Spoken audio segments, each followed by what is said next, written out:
Kronītis galā. Būs. Viņam arī Viņš vēl pabeigts.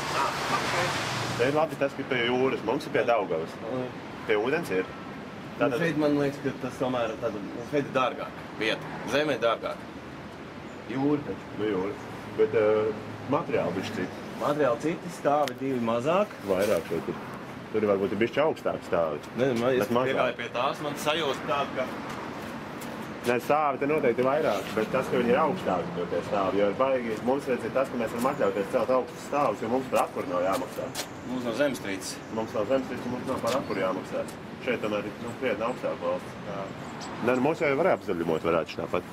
Nē, ja mums neaizies tā bibliotēku stele, to vienmēr var pārtiesīt par bibliotēku vai sanatoriju. Jā, sanatorija būs.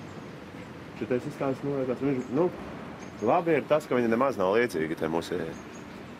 Nu, kā jau mēs zinām, ka mums ir, vai ne? Mums ir pilnīgi unikāla būve. Žēl, ka mēs netiekam iekšā apsīties, kā viņiem grāmatas sakārtos. Nē, šitā ir sanatorija. Bet grāmatas viņiem ir tāpat. Nu, mūsu bibliotekā būs tieši tikpat daudz grāmatas kā šajā sanatorijā, es domāju. Jo biblioteka, man liekas, paredzēta kādos 2 stāvos tajā mājā. Ir gājies, ja? Jā. Nu, tagad mums ir jāiet. Jūs varētu uzbraukt augšā. Ir apstīties. Kā biblioteka izskatās no iekšpuses, labi? Jā. Vai? Aha. Laikam šis. 5. jā. Teritorijas apsaimniekošana jau joprojām laiks domāt, man liekas. Kas tur būs? Tas nekas. Nu. Augstāk mēģies, jo tāpēc, ka augstāk būs privātais stāvi.